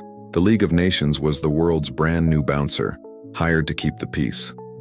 The problem was, it was famously polite, had no muscle of its own, and some of the biggest troublemakers, like the USA, hadn't even agreed to let it into the club. Its only power came from the willingness of its key members, Britain and France, to back up its decisions. For Bulgaria, a small defeated nation, to place its trust in this body was an enormous gamble. But it was the only gamble they had. A frantic order was given, a message was drafted, a carefully worded appeal to the Secretary General of the League in Geneva. In it, the Bulgarians laid out their case. They invoked Articles 10 and 11 of the League Covenant, the sacred texts of this new global religion. These articles guaranteed the territorial integrity of member states and declared that any threat of war was a matter of concern for the entire League. The telegram explained that Greece had issued an ultimatum, was threatening to invade, and that Bulgaria, as a peaceful and law-abiding member of the international community, was placing its security in the hands of the League. It was a masterful piece of diplomatic jiu-jitsu, an attempt to use their own weakness as a weapon. You can almost feel the tension as the telegraph operator in Sofia taps out the message in Morse code, the urgent dots and dashes flying across the wires of Europe, headed for Switzerland. Sending that telegram was the 1925 equivalent of tweeting, "League of Nations, please help. My neighbor is threatening to invade me. Our border dispute, LOLJK, but seriously, please send diplomats." It was a shot in the dark, a desperate prayer sent to a new and unproven god. The message would arrive at the League's headquarters, the Palais Wilson, a former luxury hotel. In a strange twist of history, the cablegram that held the fate of two nations would be delivered to a building where, just a few years earlier, the most pressing concern might have been the quality of the evening's dinner service. Now this repurposed resort was being asked to stop a war. The question on everyone's mind in Sofia was simple. Would anyone in Geneva even pick up the phone? The telegraph wires to Geneva may have been humming with Bulgaria's desperate diplomatic plea, but General Pangalos in Athens was listening to a different tune entirely. He was listening to the rumble of truck engines, the clarion call of the bugle, and the rhythmic tramp of thousands of marching feet. He wasn't waiting for a response from a committee of diplomats in a Swiss hotel. He was moving an army. Pangalos's approach to international diplomacy was a lot like his approach to a slow driver on the road. Lean on the horn, shout a lot, and prepare to overtake aggressively at the earliest opportunity. The ultimatum's 48-hour clock had barely begun to tick before the orders flashed out from the Ministry of Military Affairs. The target of these orders was the Greek 3 Army Corps, garrisoned in and around the bustling northern port city of Thessaloniki. This was the heart of Greece's military power in the region, and it was being roused like a sleeping giant. You are there, an unseen observer, as the gears of the 1920s war machine begin to grind. The first sign is the sudden, urgent energy that floods the barracks. Bugles sound, sergeants bellow orders. Soldiers who were moments ago cleaning their rifles or writing letters home are now scrambling, packing their gear, and falling into formation in the dusty parade grounds. The mobilization is a fascinating spectacle of a military in transition. It's an army that can't quite decide which century it wants to fight in. You see modern French-made motor lorries being loaded with ammunition crates and machine guns, their engines coughing to life in clouds of blue smoke. But right alongside them, you see long lines of stubborn, sad-eyed mules, the timeless beasts of burden for armies in this rugged terrain, being harnessed to the heavy caissons of the artillery pieces. Field kitchens are fired up.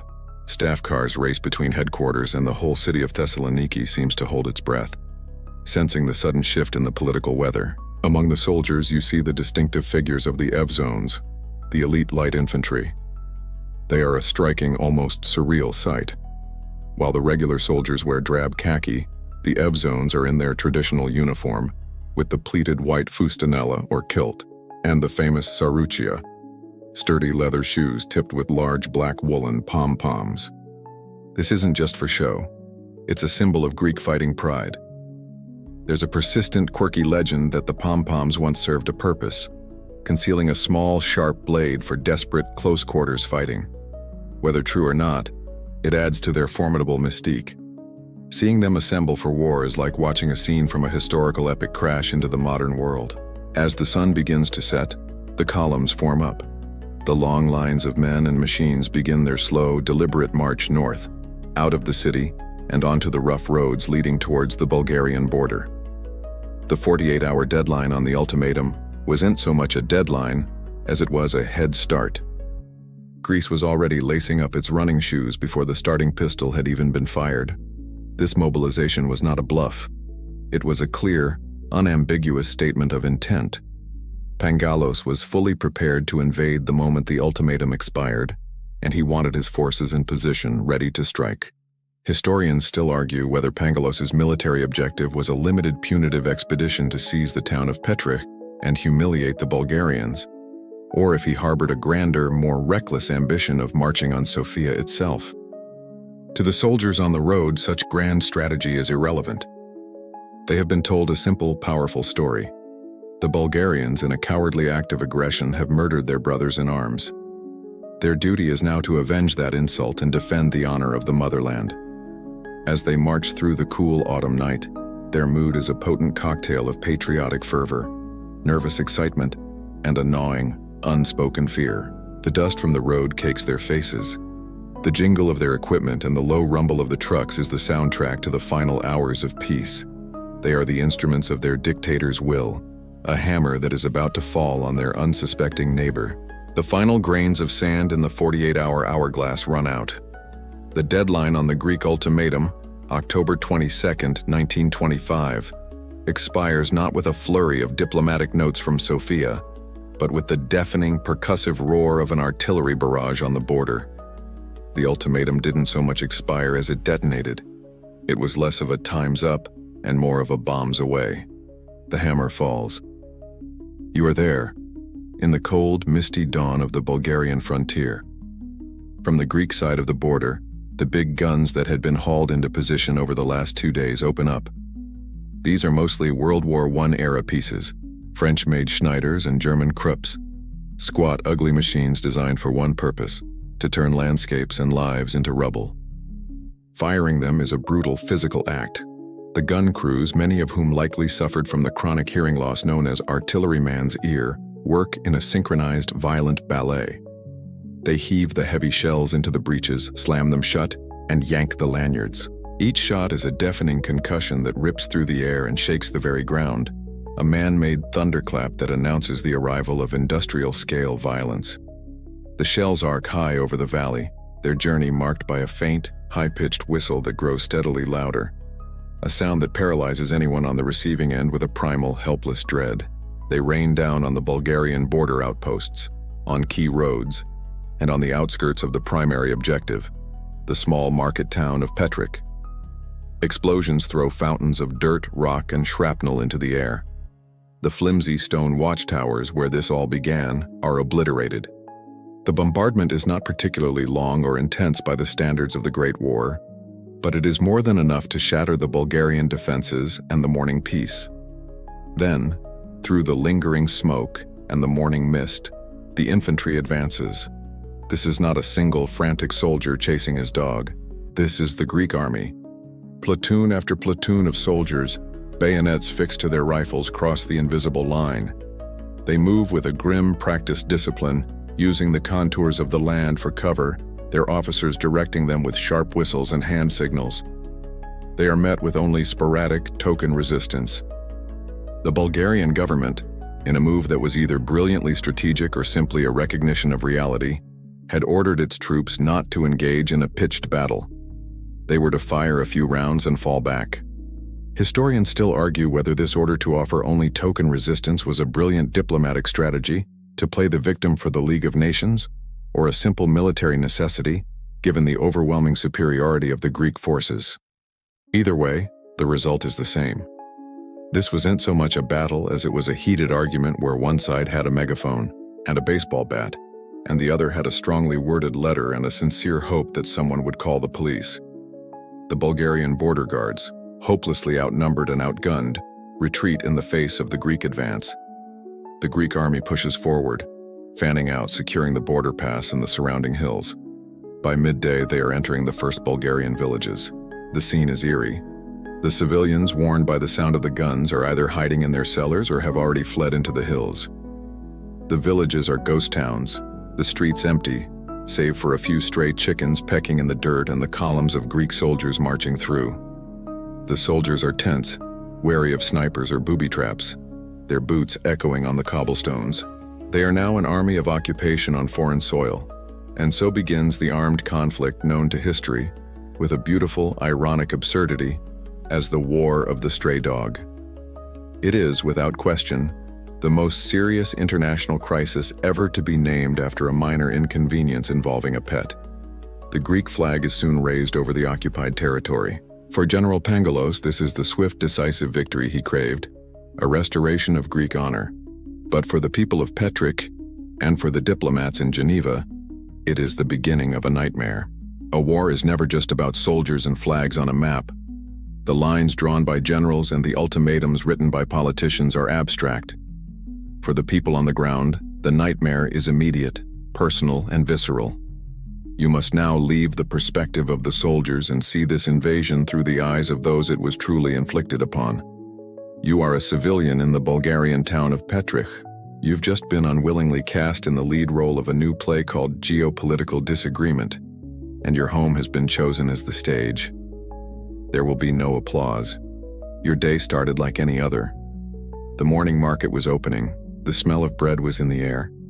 The familiar rhythms of life were unfolding. Then came the sound. It started as a low, distant rumble, a sound you might mistake for thunder on a clear day. But it grew, quickly, into a terrifying, high-pitched scream. You are a generation that knows this sound. The men who fought in the Great War have described it. It is the sound of incoming artillery. Panic is a contagion. It flashes through the streets. Market stalls are abandoned. People scream, grabbing their children, and run for cover. You do the same, your heart a cold stone of terror in your chest. You herd your family into the dark, damp cellar beneath your house, a place that smells of earth and stored potatoes, and you pray. The world outside becomes a terrifying symphony of destruction. Each explosion is a physical blow, a concussion that you feel in your teeth and bones. The ground shakes. Jars rattle on the shelves above you. Dust and dirt rain down from the ceiling beams. You have no idea what is happening. Is this the end of the world? Why is this happening? In the absence of a 24-hour news channel, the local rumor mill, which had been dormant, kicks into high gear, churning out stories that are high in drama and completely free of pesky, inconvenient facts. People whisper in the darkness, "It's the Greeks. Our army has been destroyed. They are sparing no one." Fear feeds on ignorance, and right now, you are starving. After what feels like an eternity, the shelling stops. An eerie, unnatural silence descends, broken only by the distant crackle of rifle fire and the sound of your own ragged breathing. You wait. Then you hear a new sound, one that is in its own way more terrifying than the explosions. It is the steady, rhythmic tramp of marching boots on the cobblestones of your street. They are here. You risk a peek through a crack in the cellar door. You see them. Foreign soldiers in unfamiliar uniforms, their faces grim, their rifles held at the ready. This is the moment of ultimate uncertainty. The official reason for the invasion is to punish your government. The practical result is that a man with a rifle is currently debating whether your prize-winning chickens would make a good dinner. The occupation begins. A curfew is imposed. Doors are kicked in. Houses are searched, supposedly for hidden Bulgarian soldiers or weapons. But this often descends into simple looting. A family heirloom is pocketed. Food stores are requisitioned. Livestock is slaughtered for the invaders' dinner. Historians still argue whether the looting and violence committed by the Greek soldiers were isolated acts of undisciplined troops or a tacitly approved policy of intimidation ordered by the Greek command. For you, the distinction is meaningless. Your life has been upended. You are a prisoner in your own home, in your own town. The invasion, which began with the death of one soldier, has now claimed dozens of lives. The official counts would later tally around 50 Bulgarian casualties, many of them civilians caught in the crossfire. Your town is scarred, your sense of safety is shattered, and your future is terrifyingly unknown. This is the reality of the War of the Stray Dog. And it is this reality, the reality of civilian suffering and a violent invasion, that is about to land on the desks of the diplomats in Geneva. The news from the Balkans arrives in Geneva not as the scream of a terrified civilian, but as a series of urgent, staccato clicks. It is the sound of a telegraph machine in the quiet, carpeted corridors of the League of Nations, a sound that translates a brutal ground war into the cold, clean language of a diplomatic crisis. The reality of civilian suffering and violent invasion has finally reached the desks of the men who are supposed to prevent such things, and the world begins to hold its breath. You are now in Geneva, inside the Palais Wilson, the headquarters of the League. The contrast with the world you just left is jarring. Here there is no mud, no gunpowder, no fear. There are polished floors, high ceilings, and the low, studious hum of bureaucracy. Men in impeccably tailored suits converse in the hushed, polite tones of international diplomacy. It's a strange thought. While families are hiding in cellars in Petric, men in Geneva are preparing to fight the war with fountain pens and strongly worded memorandums. It's the same crisis, just with better stationery. Bulgaria's first desperate telegram appealing for help has already arrived.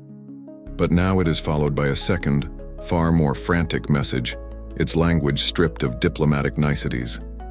Greek troops have crossed our frontier and are bombarding the town of Petric. We are being invaded. We place our faith in the League Covenant. Simultaneously, the news begins to flood in from other sources. News agencies like Reuters and Havas flash reports from their correspondents in the region. British and French ambassadors in Athens and Sofia send their own urgent cables back to their foreign ministries, which are then forwarded to their representatives at the League. The telegrams arriving in Geneva are a masterclass in diplomatic understatement. Regret to inform you of unsanctioned cross-border kinetic activities is how a diplomat says, "My country is on fire, and the neighbors are holding the matches." To decode these messages, clerks would have thumbed through large, heavy code books. In the 1920s, diplomatic services used commercial telegraphic codes to save money and ensure a bit of secrecy. A single 5-letter word like Zyxos might stand for an entire sentence like, "Please confirm troop numbers and report on all casualties." You can imagine the quiet, focused tension in the code rooms as the messages are translated and the full, alarming picture begins to emerge. At the heart of this web is the League's Secretary General, Sir Eric Drummond. A British career civil servant, Drummond is the quintessential diplomat, methodical, unflappable, and a passionate believer in the League's mission. For him and his staff, this is not a moment of panic. It is a moment of purpose. This is the exact scenario the League of Nations was created to solve, a clear case of aggression by one member state against another. The League was often criticized for moving at a glacial pace. But in this case, presented with a small, contained textbook example of a border war, it was like a sleepy librarian who sees someone dog-earing a rare book and is suddenly spurred into shockingly swift action. There is one major problem. The League Council, the executive body with the power to act, is not in session. Its members are scattered across Europe. The acting president of the council is the French foreign minister, a formidable statesman named Aristide Briand. The news reaches him in Paris. He immediately understands the gravity of the situation. This is not just a minor Balkan squabble. This is the first major test of the League's authority. If the League fails to act decisively, its credibility could be shattered forever. Historians still argue whether the League's intervention in the Greco-Bulgarian crisis was a showcase of its potential strength, or merely a fortunate coincidence where the great power's interests happened to align with the cause of peace. But for Briand, in this moment, it is a chance to prove that the new world of international law is more than just a dream. He gets on the phone. He sends telegrams. He calls for an immediate emergency session of the League Council to be convened in Paris. The diplomatic scramble has begun. The emergency session of the League of Nations Council is hastily convened, not in the calm neutrality of Geneva, but in the political heart of Europe, Paris. And as the delegates from across the continent gather in a grand, wood-paneled room at the Quai d'Orsay, the French Foreign Ministry, all eyes turn to one man. If the League is the world's new fragile hope for peace, then this man is its most passionate and influential apostle. His name is Aristide Briand. You need to picture him. Aristide Briand is the Foreign Minister of France, a veteran statesman who has served as Prime Minister a staggering 11 times. He is no one's fool. He is a master of the political game, a wily and experienced negotiator. But he is also a true believer. The Great War has scarred him, as it has scarred all of Europe, and he has dedicated his political life to ensuring it never happens again. He often looks like a man who has just been woken up from a very important nap. His hair perpetually untidy, his suit rumpled, a cheap Gauloise cigarette perpetually dangling from his lips. But when he speaks, with his deep, resonant voice, the room falls silent. He radiates a rumpled, approachable authority that is far more compelling than the starched collars and stiff spines of his fellow diplomats. Historians still argue whether Briand's fervent support for the League of Nations was born from a pure, idealistic pacifism or a pragmatic calculation that a strong league was the best way to guarantee French security against a resurgent Germany. But here in October 1925, his motives are clear. He sees the Greco-Bulgarian crisis as a golden opportunity. For the League of Nations, this was the diplomatic equivalent of a pop quiz. It was a relatively easy question involving two smaller powers, but if they got it wrong, the whole world would know they hadn't been paying attention in class.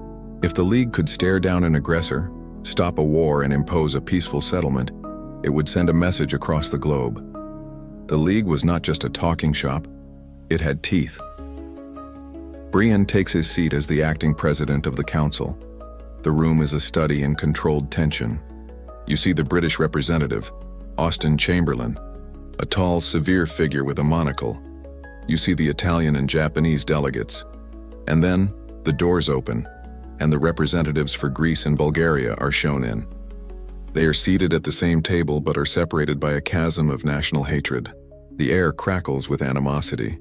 The Greek representative, backed by the military actions of Pangalos, is arrogant and defiant. The Bulgarian is anxious but armed with the moral high ground of the victim. Briand's strategy is to be the firm but fair parent in a room with two screaming toddlers. He opens the session not with a gentle plea for peace, but with a firm, unequivocal declaration. The fighting, he says, must stop, immediately. He is not interested in who started it, who is to blame, or the long, tangled history of grievances. He makes it clear that the Council's first and only priority is a ceasefire. He informs the Greek and Bulgarian representatives that they are expected to issue orders to their armies to cease all hostilities and withdraw behind their own frontiers within 24 hours. The time for fighting is over. The time for talking has begun, and it will be on the League's terms. He is drawing a line in the sand. He is pitting the moral authority of the assembled nations of the world against the nationalist fury of a single Balkan dictator. It is a direct challenge to General Pangalos. Briand is gambling that Greece, for all its bluster, will not dare to defy the collective will of the great powers of Europe. The fate of the War of the Stray Dog, and perhaps the future of collective security itself, now rests on how Athens responds to this clear, simple, and powerful demand. The demand from the League Council, championed by the formidable voice of Aristide Briand, echoes from Paris across the continent. It arrives in Athens via a crackling telegraph line, not as a polite request, but as a clear and public order. For a man like General Pangalos, a man whose entire political identity is built on strength, nationalism, and an absolute refusal to be told what to do, this is a moment of pure, defiant rage.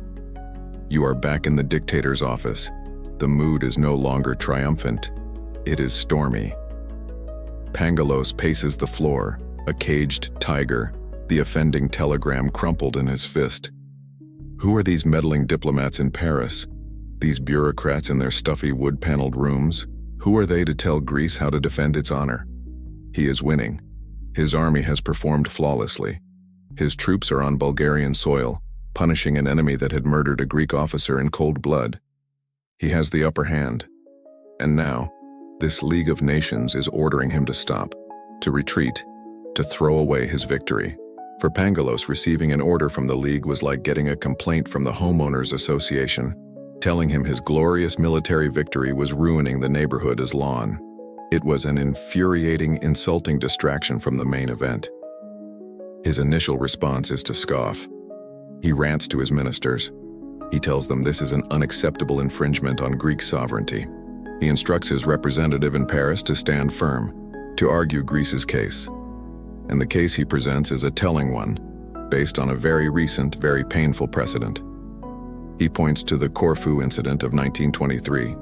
Just 2 years earlier, an Italian general had been murdered on Greek soil. In response, Italy's bombastic fascist leader, Benito Mussolini, had bombarded and occupied the Greek island of Corfu. When Greece appealed to the League of Nations, the League had dithered. Faced with a defiant major power like Italy, the League had ultimately proven powerless, and the crisis was resolved outside its authority, largely on Italy's terms. Pangalos now throws this hypocrisy back in the League's face. His argument, in essence, was, hey, Mussolini and Italy got to invade a Greek island 2 years ago when they felt their honor was insulted, and you did nothing. It's our turn to invade someone who insulted us. This is not generally considered a winning argument in international law, but it highlights the League's perceived double standard. Historians still argue whether Pangalos' reference to the Corfu incident was a genuine belief that he was entitled to act like Mussolini, or a desperate diplomatic bluff to test the League's resolve. This defiance is also deeply personal. Pangalos was notoriously thin-skinned. Stories from his brief reign tell of him ordering newspaper editors to be physically punished for publishing unflattering cartoons of him. He did not separate his own ego from the honor of the state. The League's demand was not just a political maneuver. It was a personal insult from Aristide Briand to him, Theodoros Pangalos. So, for a tense day or two, the Greek government stands defiant. The orders to halt the advance are not given. The Greek army continues to operate on Bulgarian soil.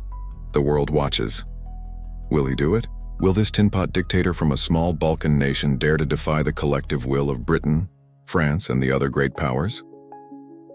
Pangalos was in a standoff with the entire world, armed with his army, a wounded sense of pride, and the deeply held conviction that he was right and everyone else was just being very, very mean.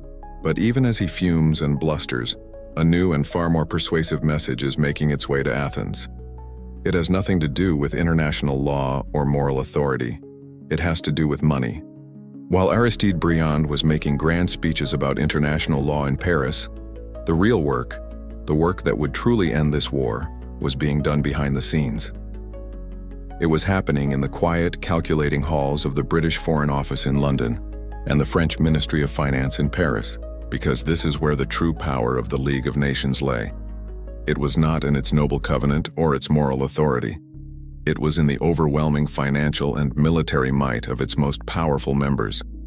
You are now privy to the conversations that really matter. These are not public debates about justice and sovereignty. They are blunt, pragmatic discussions about stability and economics. For Great Britain and France, the two undisputed great powers of Europe, the Greco-Bulgarian squabble was a dangerous nuisance. The Balkans were a tinderbox that had already started one world war. They were not about to let a hot-headed dictator like Pangalos start another one over a border post. More importantly, post-war Europe was an intricate web of loans, debts, and reconstruction funds. Stability was essential for economic recovery, and a war in the Balkans was bad for business. Pangalos's defiance of the League Council was, for them, the final straw. So they sent a new set of messages to Athens. These were not public resolutions. They were delivered quietly through ambassadors in stark and unambiguous terms. The message from Britain and France was the 1920s equivalent of a call from your credit card company. We love that you're pursuing your passion project of a regional war, but we're going to have to cut you off financially if you don't stop immediately. The threats were precise and devastating. Greece in 1925 was economically fragile, desperate for international loans to manage its refugee crisis and rebuild its economy. The message from Paris was simple: if you defy the League, those loans will be blocked. The French banks, which held significant influence over European finance, would turn off the tap. But the more terrifying threat came from London. The British masters of the sea delivered an even blunter message. If Greece did not comply, the Royal Navy would implement a full naval blockade of Greek ports. You have to understand what this meant. The British Royal Navy of the 1920s was a force of nature. It operated under the principle of being stronger than the next two largest navies combined. Its power was so absolute that the mere threat of its involvement was often enough to end a crisis. A blockade would strangle Greece. It would cut off all trade, all imports of food, fuel, and raw materials. It would bankrupt the country and likely lead to mass starvation and civil unrest within weeks. It turns out the pen is mightier than the sword, but a pen that can sign off on a naval blockade and freeze your bank account is the mightiest of all. This is the reality that finally lands on General Pangalos's desk. He could stand up to a strongly worded letter from the League. He could argue about the hypocrisy of the Corfu incident. He could rally his people with fiery speeches about national honor. But he could not fight the British Navy and the French banks. His patriotic defiance lasted right up until the moment he realized his glorious war was about to be cancelled due to insufficient funds. The choice was suddenly brutally clear. He could continue his invasion and preside over a ruined, isolated, and starving nation, or he could swallow his pride, obey the League, and survive. Historians still argue whether this episode proves the success of collective security, or if it simply demonstrates that international law is only effective when backed by the overwhelming self-interest and military might of great powers. For Pangalos, the academic debate was irrelevant. Faced with financial ruin and the guns of the Royal Navy, he finally grudgingly folded.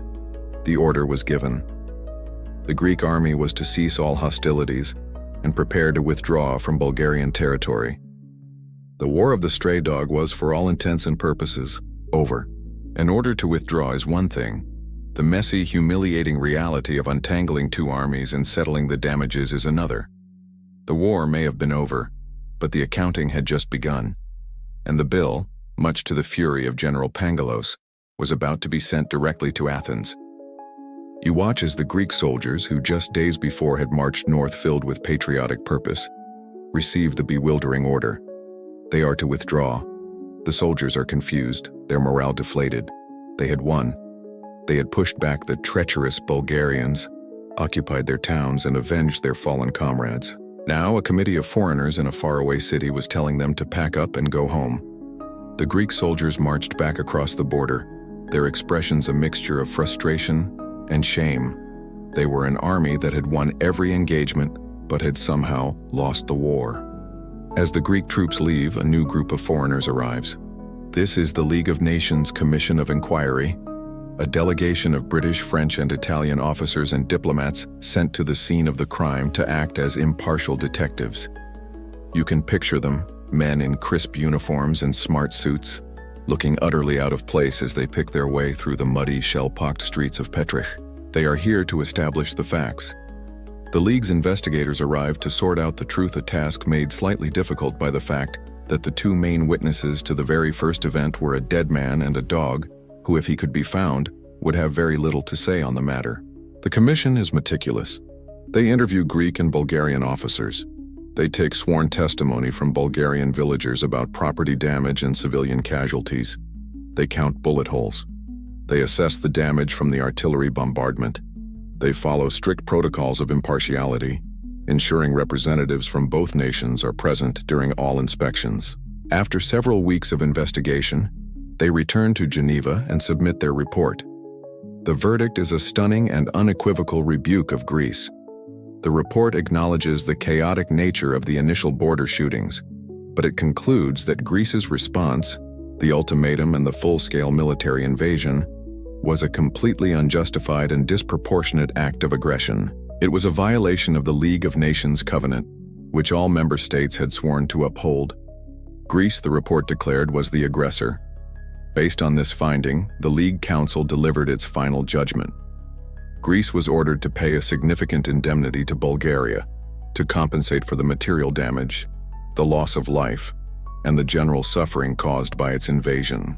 Historians still argue whether the final indemnity of $45,000, a huge sum at the time, was a just and proportionate figure or a politically convenient one calculated more to close the case and assert the League's authority than to accurately reflect the damages.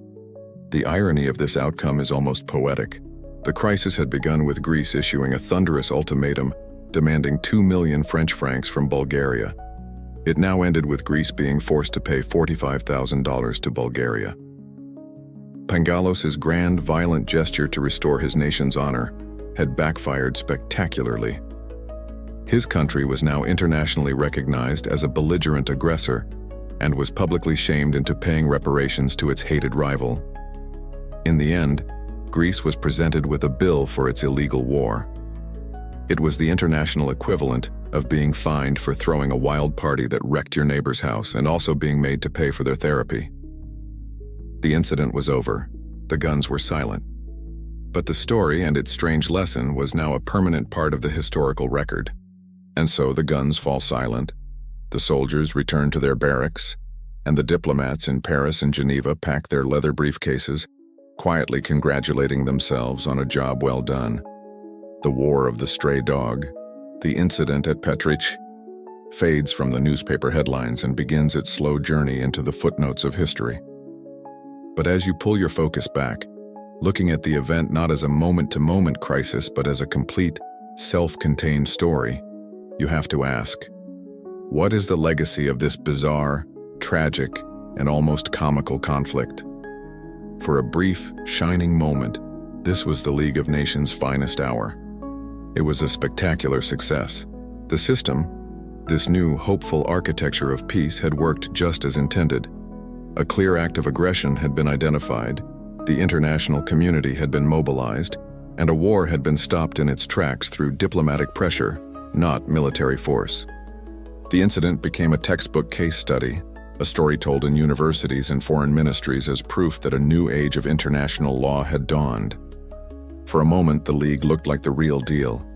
It had stepped into the ring, stopped a fight, and sent the bully to his room without his supper. But this victory contained the seeds of its future failures. The League succeeded here because the conflict was small, the aggressor was a minor, economically vulnerable power, and the interests of the great powers, Britain and France, aligned perfectly with the cause of peace. When bigger bullies came along just a few years later, Japan in Manchuria, Mussolini's Italy and Abyssinia, the League would find itself utterly powerless, its resolutions ignored, its authority a hollow echo. The success at Petrich was a false dawn, a beautiful but temporary illusion of a world governed by reason. As for the main players, their fates were sealed. General Pangalos, the dictator whose pride had started it all, found his prestige shattered by the humiliating outcome. The affair contributed to his downfall. He was overthrown in a military coup less than a year later, in August 1926. The Balkans, of course, remained the Balkans, a place of simmering tensions that would boil over again and again. And what of the catalyst, the true protagonist of our story? The dog, whose name is not even recorded, vanishes from the historical record. His fate is unknown. He is the ultimate innocent bystander, a furry ghost who wanders into the great machine of history, inadvertently pulls a massive lever and wanders out again, leaving chaos in his wake. He is the Forrest Gump of the Balkans. In the end, this strange episode serves as a timeless parable. It's a story about the terrifying absurdity of nationalism, how the grand, self-important story a nation tells about itself can be instantly imperiled by the most trivial of accidents. On the border, a strange piece of folklore emerged in the years that followed. Soldiers on both sides would sometimes shout jokes across the valley, reminding each other to keep their dogs on a very short leash, a small human acknowledgement of the madness they had all endured. Historians still argue whether the War of the Stray Dog is a hopeful story about the power of diplomacy, or a cynical one about how international peace ultimately depends on the whims of the powerful. Perhaps the truest lesson is simply that while human beings build ideologies, forge alliances, and draw deadly lines on maps, history is so often decided by the chaotic, unpredictable, and frankly ridiculous happenstances of everyday life. And so, our journey through this strange footnote of history comes to a close. The echo of that single fateful gunshot has long since faded into the past, becoming just another whisper in the long, crowded story of the world. The soldiers who stood on that lonely border, Greek and Bulgarian alike, have all returned to the dust from which they came, their anxieties and their loyalties now quieted forever. Even the dog, the unwitting spark of it all, is gone, having chased his final meal across the fields of memory, leaving only a small, curious paw print on the pages of a forgotten conflict. Now is the time to let these images gently dissolve, allowing the quiet of your own room to reclaim the space they occupied. Feel the gentle weight of your own breathing, the slow and steady rhythm that marks the peaceful passage of your own time. The soft hum of the fan in the corner is not the sound of a distant army, but simply a current of air, a gentle reassurance that all is well. The story is over, the past is settled, and there is nothing left for you to do but to let the last vestiges of this tale drift away, like smoke from a long extinguished campfire, leaving behind only the calm and the quiet of the approaching night. Allow your thoughts to soften, to lose their sharp edges, and to welcome the deep and restorative peace of a well-earned rest.